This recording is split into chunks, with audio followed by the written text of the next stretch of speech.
그리스도인의 마땅한 사랑. 함께 합시다. 그리스도인의 마땅한 사랑. 한 번 더. 그리스도인의 마땅한 사랑. 이런 제목으로 말씀을 나눕니다. 여러분, 그리스도인에게는 그 이름에 걸맞는 책임이 주어집니다. 사람들은 교회를 생각하면 이렇게 생각합니다. 교회는 마땅히 일해야지 생각해요. 또 목사를 보면 성직자는 마땅히 일해야지 라고 생각한다는 거예요. 그리스도인들을 보면 교회 다녀? 그리스도인은 마땅히 일해야지 라고 생각을 한다는 거죠. 여러분, 우리가 그리스도인 된 것만으로도요, 사회적 통념상 구별돼야 될 기준이 우리에게 주어집니다. 우리는 그리스도인 됐다면 그때부터는 달라야 돼요. 이것을 다른 말로 하면 도의적 책임이다 라고 얘기할 수 있는 거예요. 예수 믿는 사람에게는 도의적 책임이 있습니다. 오늘 그런 이야기를 하려고 하는데, 에베소서 4장 13절을 보니까 사도 바울이 이런 얘기를 합니다. 같이요. 우리가 다 하나님의 아들을 믿는 것과 아는 일에 하나가 되어 온전한 사람을 이루어 그리스도의 장성한 분량이 충만한 데까지 이르리니. 이 사도 바울의 메시지를 통해서 보면 무슨 얘기하고 있는 거냐면, 우리는 그리스도인이라면 그리스도의 장성한 분량까지 이르러야 된다, 이 얘기하고 있는 거예요. 이 장성하다라고 하는 것이 완전히 자랐다라고 이야기하는 것인데, 원어 그대로 의미를 얘기한다면 완전한 충만, 이런 의미를 가지고 있어요.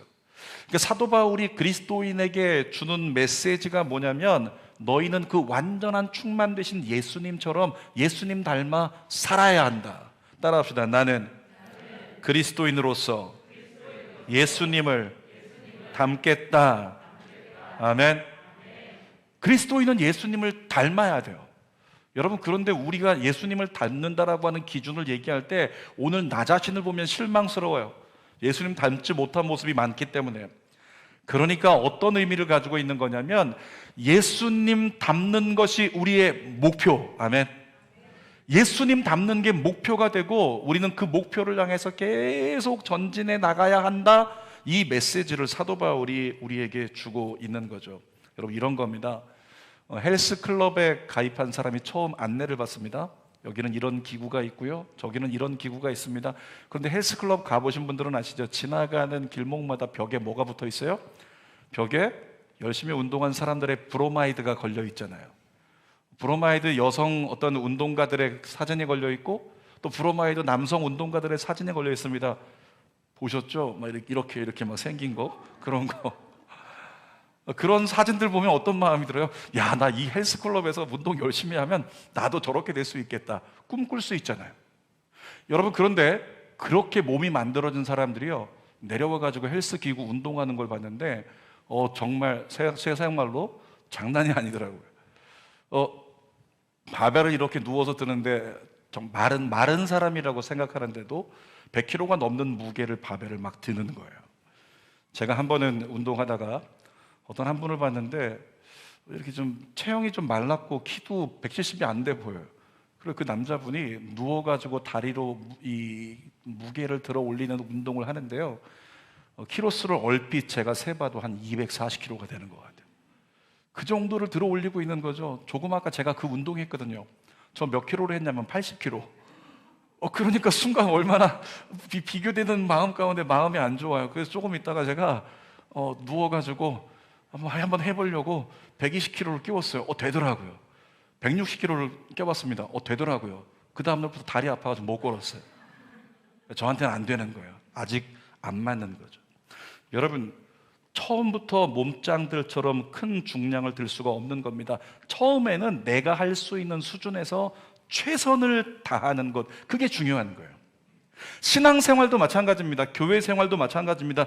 교회 왔는데 우리 등록하시는 우리 이재림 성도님, 장윤석 우리 남편이 아주 씩씩해요. 아주 활기가 넘칩니다. 그러니까 교회 와서 보니까 신앙생활 제일 열심히 하는 분이 장로님이다. 더군다나 내가 장로님 셀렸으니까 난 이제 장로님처럼 해야겠다. 처음부터 안 된다는 거죠. 처음부터는 내가 할 수 있는 수준부터 시작을 하는 겁니다. 앞에 현수막 보니까 숫자가 써 있네요. 기한 돌파, 그러고 기한 돌파 무슨 의미인지 아시죠? 기도로 인생의 한계를 돌파하라, 이런 의미예요. 근데 10분 써 있는 건 지난주에 여러분들 가지고 집에 가신 거 있죠? 뭐죠? 기도 의자. 기도 의자에서 하루 10분만 무릎 꿇어봐라 이거예요. 기도 안 해도 좋습니다. 기도 안 해도 좋으니까 하루 10분만 거기 무릎 꿇고 앉아보세요. 어느 날인가 여러분은 기도하고 있을 겁니다. 옆에 사람에게 이렇게 선포해 주세요. 정신 차리세요. 이게 무슨 의미냐면 받고도 기도 안 했죠? 정신 차리라는 거예요. 줘도 못하고 오늘부터 어떻게 하라고? 기도하지 마라. 근데 여러분 너무 비하한다고 생각되시는 분들은 용서하시고요. 여러분 수준은 그냥 기도 안 해도 되니까 거기 무릎 꿇고 그냥 앉아만 있어봐라. 하루에 10분씩. 10분 기도가 바로 그겁니다. 하루 10분 무릎 기도. 1시간은 뭐냐? 예수님 가르치신 대로 하루에 1시간을 내가 하나님 앞에 작정해서 기도한다면 그 사람은 심령에 시험 들지 않고 하나님의 뜻을 하루 가운데 이룰 수 있는 은혜의 삶을 누리게 된다. 그래서 목표하기를 하루에 10분 무릎 기도하고 하루 1시간 정도는 기도할 수 있는 데까지 가기 위해 목표 잡고 오늘 10분 가만히 무릎 꿇고 있는 것부터 한번 시작해보자, 이런 의미를 전하는 거죠. 여러분, 신앙의 수준도 한 걸음씩 나아가야 되는 겁니다. 자, 베드로후서 3장 14절 말씀을 한번 읽어볼게요. 시작. 사랑하는 자들아, 너희가 이것을 바라보나니 주 앞에 점도 없고 흠도 없이 평강 가운데 나타나기를 힘쓰라. 베드로 사도도 우리에게 부담을 주네요. 얘기합니다. 너희들이 점도 없고 흠도 없기를 원한다. 근데 오늘 내 모습은 점도 있고 흠도 있어요. 여전히 부족하단 말이에요. 근데 베드로가 뭐라고 끝에 썼어요? 점도 없고 흠도 없는 데까지 이룰 수 있도록 오늘 뭐 하라고 세 글자 써 있어요? 뭐 하라고요? 힘쓰라. 따라합시다. 힘쓰라. 자기 자신에게 힘쓰라. 힘쓰라는 게 뭐예요? 노력하라는 거예요. 거기 목표를 두고 거기에 이를 때까지 노력하라는 얘기죠. 제가 요즘에 금요 성령 집회 때 2주 전에 얘기했던 것처럼 한 청년을 트레이닝 시키고 있는데, 이 청년을 먼저 이제 다이어트부터 체중 다이어트 시키고 마음 다이어트 시키고 이러느라고 제가 훈련하고 있는 거예요. 이 청년에게 제가 가르쳐 주었습니다. 식단은 이렇게 조절하자. 아침 이렇게 먹고 점심 이렇게 먹고 저녁 이렇게 먹고, 그리고 하루에 10,000보만 좀 걸어보자, 이렇게 주문을 했어요. 그랬더니 눈 동그래져 가지고 어떻게 하냐고, 그거 10,000보를 어떻게 걷냐고 아이가 두려워합니다. 시켰더니 첫째 날은 어찌어찌해서 10,000보를 걸어서 10,000보 걸었다고 캡처해서 저한테 보냈어요. 둘째 날 갑자기 연락이 왔습니다. 제가 뭐 하느라 전화를 못 받았는데 계속 오는 거예요. 한 7통 온 것 같아요. 계속 오는 겁니다. 아이, 큰일 났다. 걷다가 다리 부러졌나 보다. 걷다가 문제가 생겼나 보다. 이런 생각을 했어요. 근데 이 친구가 전화 왔는데 나중에 받아보니까 무슨 얘기냐면, 목사님 지금 3,000보 걸었어요. 그래, 잘했다. 계속 걸어. 근데 목사님 죽을 것 같아요. 죽을 것 같아요. 힘들어서. 그러면 목사면 어떻게 해야 되는 거예요? 오늘 그만 집에 가서 쉬어라, 이래야 되잖아요. 근데 앞에 있는 목사가 뭐라고 했는지 아십니까? 그 친구한테 따라하게 시켰어요. 마치 구호처럼. 여러분이 한번 따라해 보십시오. 걷다 죽자. 사실 뭐 걷다 죽자. 제가 걷다 죽자고 그렇게 계속 고백하게 하면서, 너 앞으로 오늘부터 앞으로 한 달 동안 계속 외쳐. 걷다 죽자, 걷다 죽자, 걷다 죽자. 지금은 또 한 가지 옵션이 들어가지고 여러 가지 해보고 싶은 게 있는데 제가 얘기합니다. 참으라고. 그래서 참다 죽자, 참다 죽자, 그렇게 가르치고 있어요. 목사가 3,000보 걷고 죽겠다는 아이에게 목사가 야, 걷다 죽자, 차라리 죽어, 이 얘기를 어찌할 수 있겠어요? 왜 했을까요? 이 아이가, 이 청년이 최선을 다한다면 10,000보는 걸을 수 있을 거라고 생각되기 때문에, 그래서 죽을 각오로 10,000보를 걸어보라고 얘기를 했더니 진짜 10,000보를 걸었어요. 여러분, 그 자매에게 10,000보 걷는 것은 최선이었습니다. 지금 해볼 수 있는 최선이었어요. 근데 그 뒤로 이 자매가 걷기 시작하는데 10,000보 걷더니 중간에 12,000보 걷기 시작하고요, 16,000보 걷기 시작하고요, 20,000보를 걸어요. 그러면서 이 뭐 왔다 갔다 하고 있지만 20,000보까지도 막 걸으면서 그렇게 열심히 합니다. 그렇게 시작한 지 20일쯤 지났을 때가 며칠 전인데, 20일쯤 지났을 때요 8kg가 빠졌어요. 20일 만에. 이 감동 좀 봐요. 말씀보다 더 감동하는 우리의 영원한 숙명 다이어트. 여러분, 우리 회개합시다. 회개해야 돼요. 저부터 회개하겠습니다. 우리는 늘 얘기합니다. 왜 내 몸은 왜 안 빠질까, 안 빠질까? 여러분 정신 차리세요. 안 빠진 게 아니라요, 안 뺀 거예요. 그 자매를 통해 발견되는 거죠. 안 빠진 게 아니라 안 뺀 거라고. 여러분, 그 자매는 지금 할 수 있는 만큼 최선의 노력을 쏟았고 결과로 열매가 주어진 겁니다. 우리의 신앙도 마찬가지라는 생각이 듭니다. 예수님을 닮기 위해서, 예수님 닮는 게 목표고 예수님 닮기 위해 노력해야 합니다. 근데 예수님 닮기 위해 노력하는 걸 가만히 되는 만큼만 그냥 하는 게 아니라, 어느 날 생각나면 무릎 기도 10분 그냥 하는 게 아니라, 정말 내가 해보겠다고 굳게 마음 먹고, 나 오늘부터 예배 끝나고 집에 가면 그것부터 할 거야, 기도 의자 꺼내놓고 나 10분만 거기 앉아있는 거 나 무조건 그거부터 한번 해볼 거야, 이런 마음을 우리가 가져야 된다는 거죠. 그런 마음을 가지고 예수님을 닮기 위해 최선의 노력을 할 수 있어야 된다는 거예요. 여러분, 그런 기준을 가지고 최선으로 여겨야 할 그리스도인의 마땅한 사랑 무엇인지 한번 나누기를 원합니다. 첫 번째로 우리 성경을 보니까 그리스도인은 다 미움을 받는다 라고 이렇게 얘기를 합니다. 13절 말씀 읽어볼까요? 시작. 형제들아, 세상이 너희를 미워하여도 이상히 여기지 말라. 여러분, 세상이 너희를 미워해도 이상히 여기지 말라, 이런 고백을 지금 사도 요한이 하고 있는데, 가인이 아벨을 미워했듯이 온전한 믿음의 길을 가려고 하면 아벨 온전히 예배드린 것밖에 없잖아요. 근데 미움을 받아요. 여러분들이 주님 온전히 따라가려고, 예수님 닮아가려고 노력하는 순간 기억하십시오. 여러분은 사탄에게 미움 받습니다. 그리고 사탄이 미워하는 인간들을, 이용하는 인간들을 통해서 여러분을 미워하게 만들어요. 믿음 안에 걸어가려고 하면. 자, 예수님도 비슷한 말씀하셨는데 요한복음 15장 18절 읽습니다. 세상이 너희를 미워하면 너희보다 먼저 나를 미워한 줄 알라. 야, 너만 미워한 게 아니라 먼저 나를 미워한 거야. 그리고 너 미워하는 거 당연하다, 나를 믿기 시작했으면. 이런 말씀이에요. 요한복음 15장 19절도 읽어보겠습니다. 시작.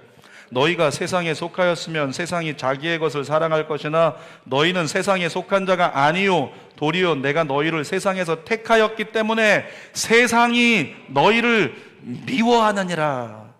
여러분, 예수님 마음이 이겁니다. 얘들아, 나를 따름으로 넌 미움받을 거야. 미움받는 걸 당연하게 여기고 잘 견뎌라. 따라합시다. 미움받는 건 당연한 거다. 다시 한번, 미움받는 건 당연한 거다. 미움받는 거 당연한 거라고 이렇게 이야기를 하시고 계신 거예요. 제가 예전에 청년들 데리고 지하철 전도를 한 적이 있었는데요. 여러분, 지하철에 타가지고 찬양도 부르고 전도지 나눠주고 사탕을 같이 얹어서 나눠줬단 말이죠.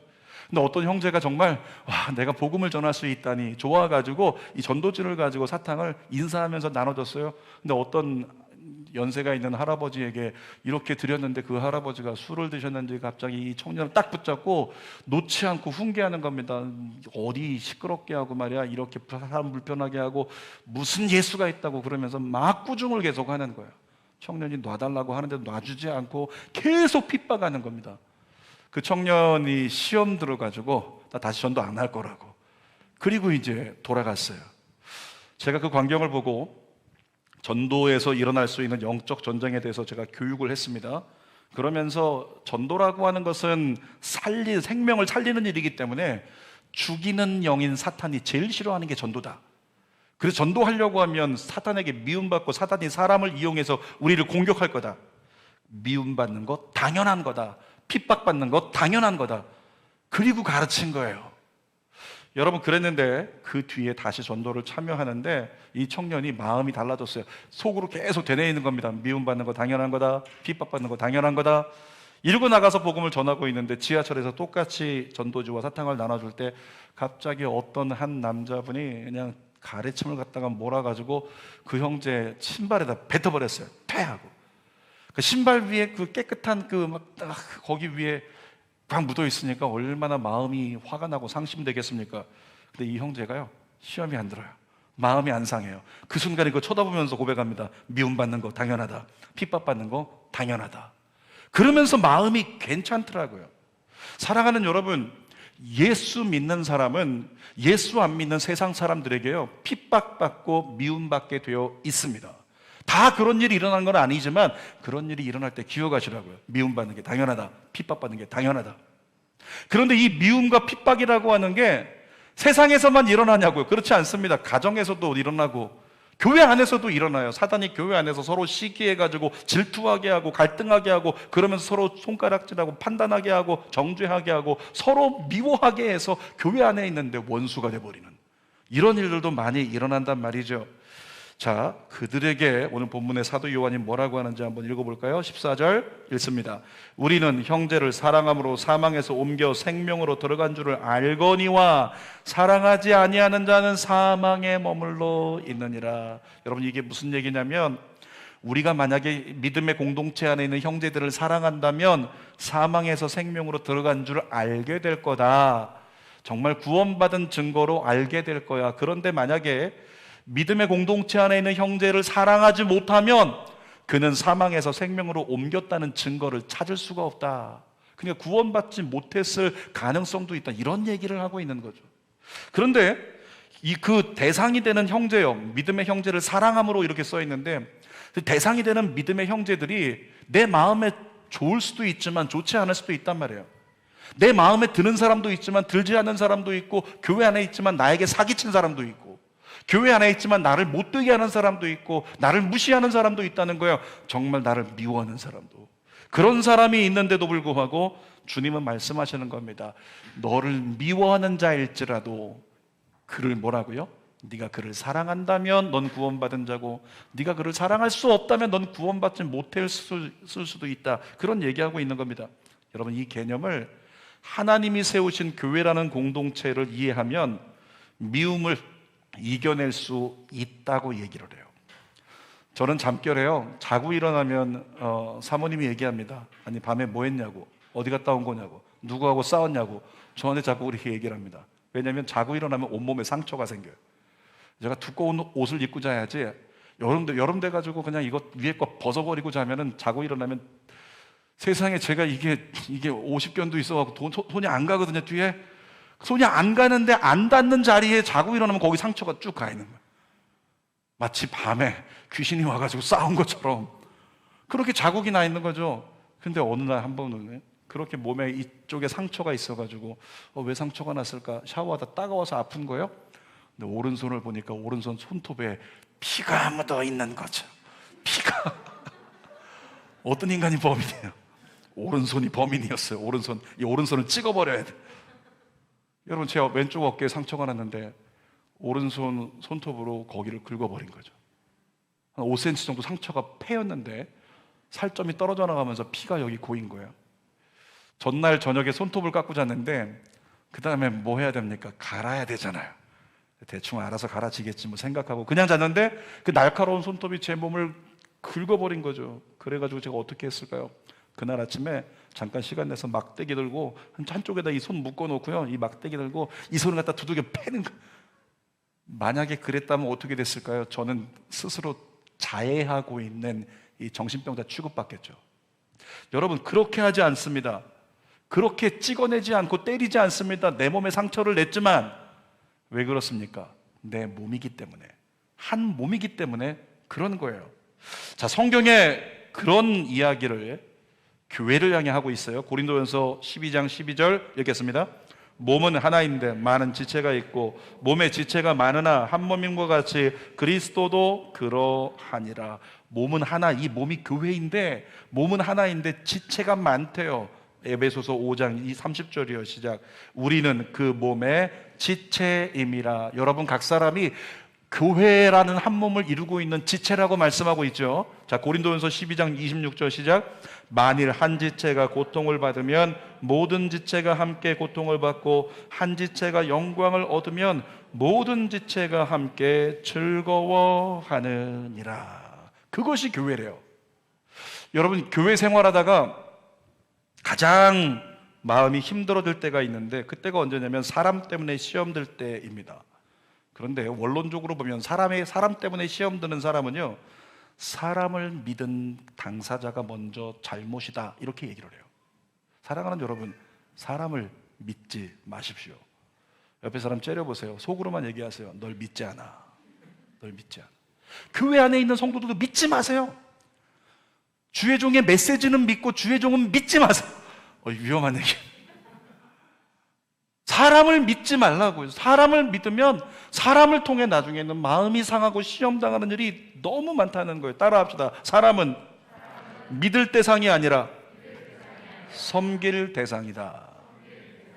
여러분, 내가 예수님을 닮아가기 시작하면 나를 꺾어버리려고요, 내가 신뢰하고 믿고 있는 사람을 통해 사단이 공격한다니까요. 그래가지고 미움을 받게 하는 사단의 역사가 계속 일어납니다. 우리가 이런 마음 가지면 좀 나을 것 같아요. 미움받는 게 당연하다. 예수님 더 닮아가려고 그러면, 신앙생활 더 잘하려고 그러면 나 미움받는 게 당연하다, 핍박받는 게 당연하다, 미움받는 게 당연해. 근데 어느 날 누군가가 나를 막 미워하고 핍박하네요. 얘기하는 거죠, 속으로. 미움받는 게 당연하다, 핍박받는 게 당연하다, 상급이 있으리라. 아멘.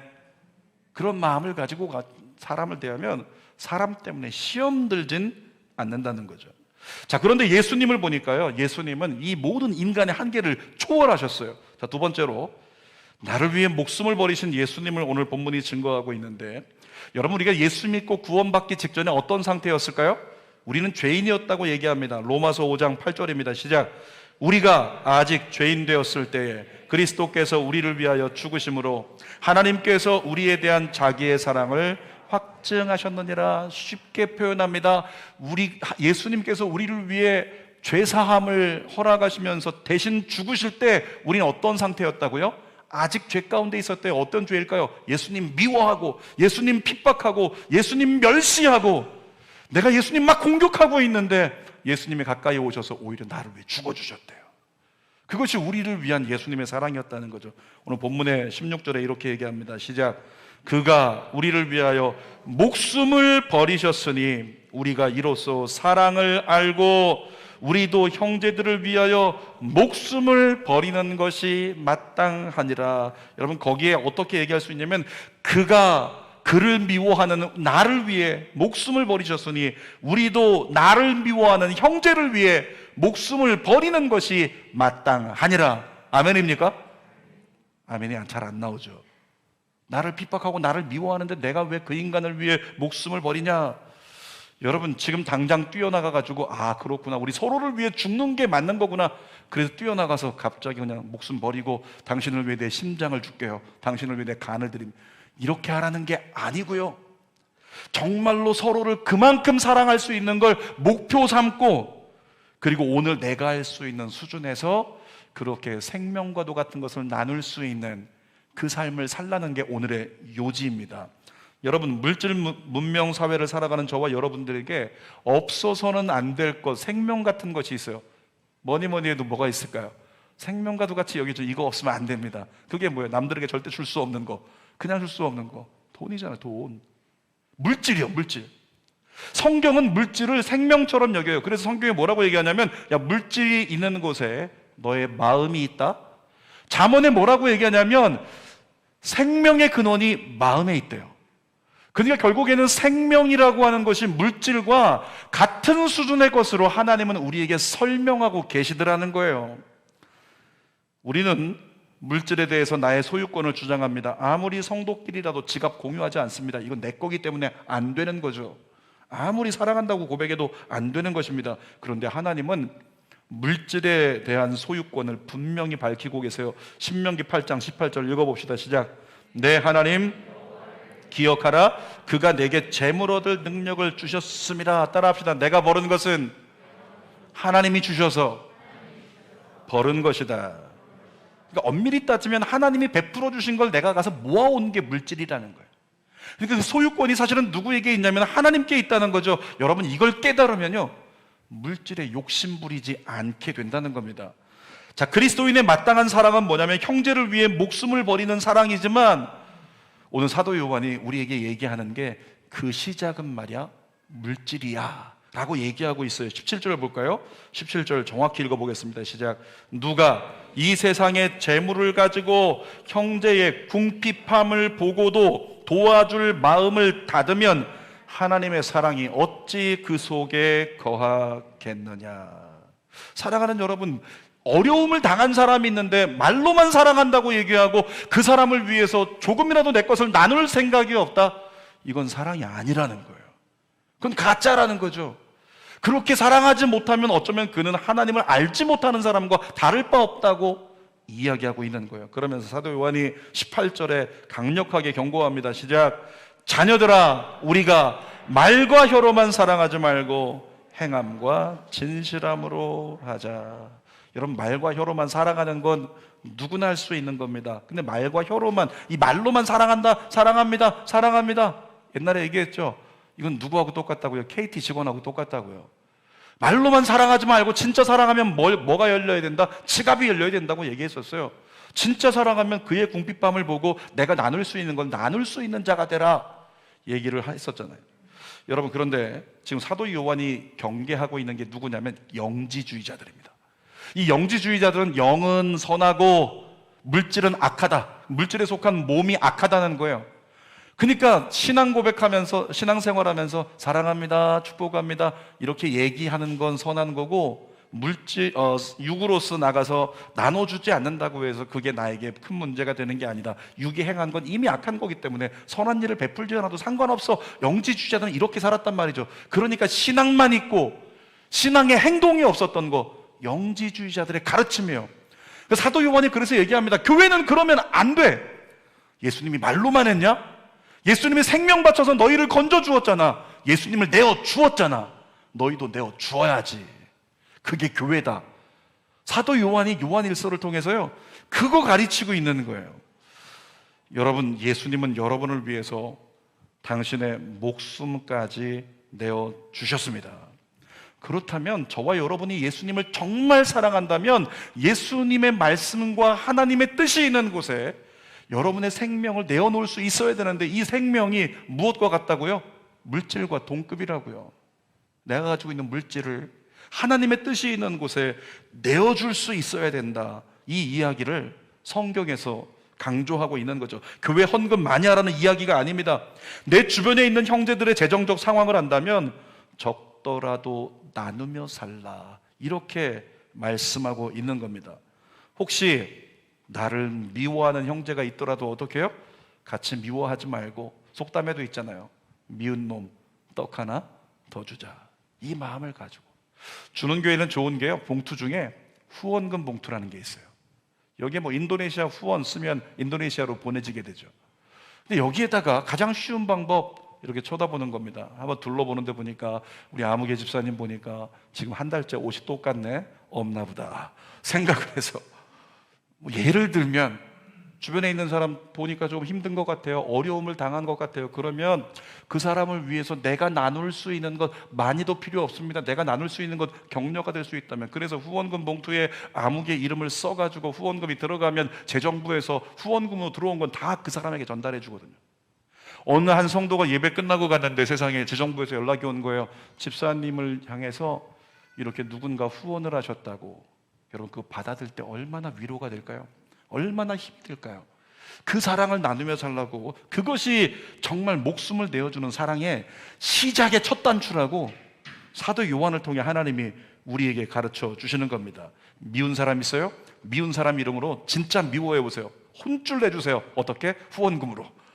아멘이 없네요. 미운 사람이 있는데 그 사람에게는 내 이름 써가지고 후원금으로 한번 줘보세요. 나중에 그거 받아들고 회개하는 역사가 일어날 줄 믿습니다. 자, 세 번째로 우리 하나님이 계속해서 사랑을 실천하는 그리스도인들하고 우리에게 가르쳐 주십니다. 여러분, 사랑을 실천하는 그리스도인 되면 그의 삶에는 놀라운 영적인 열매가 맺힌다. 이것이 오늘 말씀인데 19절 읽어보겠습니다. 시작. 이로써 우리가 진리에 속한 줄 알고 또 우리 마음을 주 앞에서 굳세게 하리니. 이로써가 뭡니까? 우리가 정말 형제의 궁핍함을 보고 그를 도와준다면 이거예요. 형제의 궁핍함을 보고 그를 도와주는 사랑을 실천한다면 그로써 우리는 주 앞에 굳세게 설 수 있다, 담대하게 설 수 있다, 이런 이야기를 하고 있는 거죠. 여러분에게 권면합니다. 헌금 생활 바르게 하려고 노력하십시오. 물질로 어려운 사람을 돕는 일을 지금보다 더 열심히 하세요. 따라합시다. 인색하지 말자. 인색하지 말자. 따라하는 것도 인색하니까 다시 한번, 인색하지 말자. 여러분, 주변에 있는 사람들에게 계속적으로 쉬지 말고 나누고 플로잉하고 베풀며 사시라고요. 그러면 어떻게 된다고 말씀하세요? 주 앞에 나가는 게 담대해진대요. 심령이 평강을 얻는다는 거예요. 심령에 묶인 게 사라져버리고 용기가 생기고 주님께 주님 나 마음껏 축복해달라고 구할 수 있는 어떤 이런 자신감이 생긴다는 거죠. 자, 21절도 읽어봅시다. 시작. 사랑하는 자들아, 만일 우리 마음이 우리를 책망할 것이 없으면 하나님 앞에서 담대함을 얻고, 책망할 것이 없으면 주님 앞에 담대해진답니다. 언제 책망이 들까요? 하나님의 뜻을 실천하지 못했을 때. 야, 말씀을 듣고도 오늘 돌아가서 기도 의자 앉을 생각 한 번도 못할 때, 말씀을 듣고도 어려움 당한 사람 알게 됐는데 그 사람에게 도와줄 마음 갖지 않으면 책망이 드는 거죠. 그런 사람은 담대히 주 앞으로 못 나간답니다. 그런데 거꾸로 우리가 마음껏 나누고 베풀고 마음껏 주님 앞에 순종하며 살아간다면 하나님 앞에 담대하게 나갈 수 있다는 거죠. 저는요, 다른 교회 장로님이신데 한 장로님을 굉장히 존경하고 굉장히 긍정적인 그리스도인으로 바라봅니다. 여러분, 어떤 장로님 한 분이요, 10년 전부터 여름마다 티셔츠를 3,000장을 맞춰요. 금액이 얼마인지 모르겠어요. 근데 3,000장의 티셔츠를 자신이 디자인해가지고 여름 성경학교 티셔츠를 만들어서 뭐 하시냐면, 저 시골에 있는 어려운 교회 성경학교 티셔츠 하라고 보내줘요. 이 교회 100장, 저 교회 200장, 저 교회 200장, 주는 교회 초창기에 저희도 200장 받았던 경험이 있어요. 그러면서 필요한 곳에 다 나눠주고, 그 교회들이 장로님 고맙습니다, 저희가 여름 성경학교 이렇게 잘했습니다, 사진 보내드리고 할 때마다 장로님 마음이 너무 좋아요. 그렇게 많은 물질이 들어가지만 1년 중 그때가 가장 많은 은혜가 있더라는 거죠. 그 장로님의 나누고 베풀고 섬김을 통해 하나님 앞에 나아가는 담대함이 생긴 거예요. 영적 은혜를 누릴 수 있는 길이 열린 거예요. 할렐루야. 여러분이 그런 주인공이 됐으면 좋겠습니다. 훗날 주는 교회도 이런 일이 일어났으면 좋겠어요. 지금 초등부 여름 수련회 하는 거 한 50명, 많아야 50명인데, 그런데 수련회 초등부 준비할 때 갑자기 얘기 나온 거죠. 저희 200명 대상으로 수련회를 열겠습니다. 학부모들이 모인 겁니다. 학부모들이 갑자기 모여가지고 우리 아이들만 수련회 하게 할 수 없다, 우리 200명 기준으로 수련회 비용을 우리 학부모들이 다 모으자, 자발적으로 후원해가지고 비용을 만들어가지고 200명 들어가는 성전을 얻고, 그리고 얘기하는 거죠. 목사님, 저희가 200명 들어가는 수련회를 준비했으니까 주변에 있는 어려운 교회 다 연락하셔서 무료로 보내라고 하세요. 어려운 교회 아이들 무료로 보내라고 하세요. 아니, 감동이 별로 없네요. 감동이 일어날지어다. 그래서 주변에 있는 어려운 교회에서 3명, 4명, 5명 아이들이 우리 교회에 와서 같이 수련회 한다고 생각해 보세요. 거기서 은혜 받고 도전 받고 주님을 위해 헌신하는 일이 일어나는 그런 역사. 와, 할렐루야. 퍼펙트한 하나님의 은혜가 임할 줄 믿습니다. 여러분, 그렇게 주님을 기쁘시게 하면, 주님의 뜻에 합당한 삶을 살아가면 22절에 뭐라고 써 있는지 읽어보세요. 시작. 무엇이든지 구하는 바를 그에게서 받나니 이는 우리가 그의 계명을 지키고 그 앞에서 기뻐하시는 것을 행함이라. 그리스도인이 해야 될 마땅한 사랑, 그리스도인의 마땅한 사랑, 정말 물질로서 어려움 당한 사람, 날 미워하든 좋은 사람이든 싫은 사람이든 상관없이 어려움 당하는 사람에게 물질로 나눌 수 있는 사랑을 베풀고 살아간다면 그 사람의 기도는 무엇이든지 다 응답하리라. 이렇게 약속하고 계신 거죠. 여러분, 이 약속의 말씀이 여러분 안에 성취되기를 원합니다. 여러분 안에 부자가 많이 나왔으면 좋겠어요.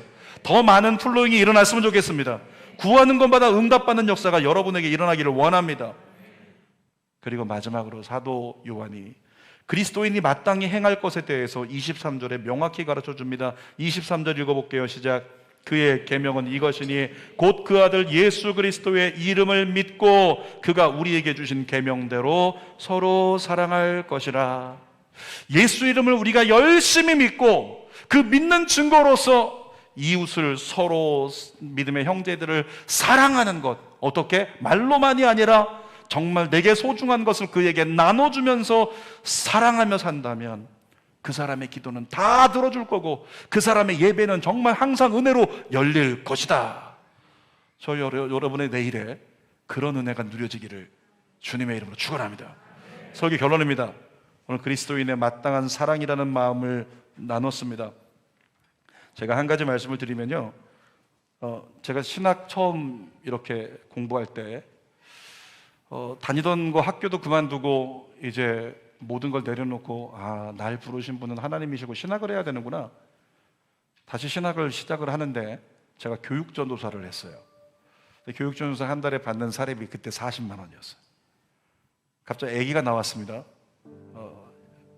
예담이라고 이름 짓는 아기가 나왔는데 분유를 많이 먹어요.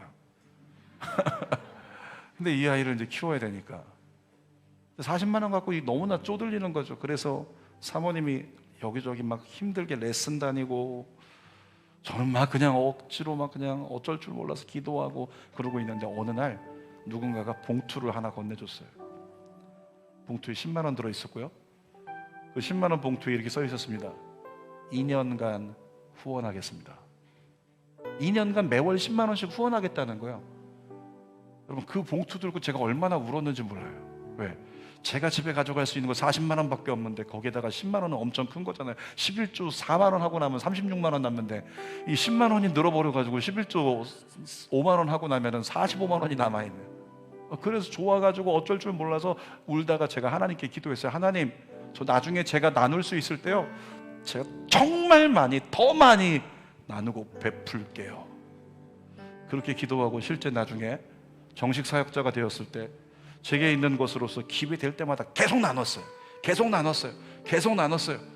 그러다 보니까 하나님이 교회를 세우는데, 교회 이름을 한글로는 주는 교회. 보는 사람마다 전부 다 착각합니다. 기빙 처치인 줄 알고. 제가 얘기하죠. 기빙 처치 아니에요. 우리 God is 처치입니다. 주님은 교회시다. 우리 주는 교회 아니라고. 근데 결국에는 하나님이 주는 교회가 되게 하죠. 사랑하는 여러분, 그렇게 주고 또 주다 보니까 예배가 즐겁고 하나님 앞에 당당하고 기쁘고 하나님과의 막힌다면 하나도 없더라는 거예요. 그 은혜가 여러분들에게도 누려지기를 원해서, 좋은 일 있다고 얘기하면 제가 얘기합니다. 하나님 기쁘시게 하라고, 섬기라고, 베풀라고, 기회 있을 때마다 나누라고. 사랑하는 여러분, 제가 누렸던 은혜를, 예배의 기쁨의 은혜를 여러분도 누리시기를 주님의 이름으로 축복합니다. 혹시 예배가 막힌 분이 계세요? 차라리 시험 한번 해봐요. 이번 주 한 주 살아가면서 진짜 어려운데 찾아가지고 물질로 후원해보세요. 그리고 다음 주 예배에 나의 예배가 어떤지 한번 테스트해봐요. 전 믿습니다. 예배의 문이 열릴 거라고. 기도하겠습니다. 살아계신 아버지 하나님, 그리스도인의 마땅한 사랑은 형제를 위해 목숨을 내어주는 건데, 우리가 목숨을 지금 내어줄 수 없지만 주님이 물질로 형제를 도우라고 말씀하시는 음성을 듣습니다. 살아계신 아버지, 우리 서로가 서로를 격려하면서 서로의 필요를 돌봐주고 나눠주고 베풀어주며 살아갈 수 있는 믿음의 공동체 되게 하여 주시옵소서. 정말로 메말라버린 우리 성도들의 심령에 단비를 부어주시고, 성령의 단비로 주의 말씀에 순종할 수 있게 하시고, 정말로 이 단비가 흘러가서 모든 것을 소생시키듯이 하나님의 사랑에 대한 믿음의 순종이 모두를 소생케 하는 열매를 맺기까지 나아갈 수 있도록 인도하여 주시옵소서. 예수님의 이름으로 기도드립니다. 아멘.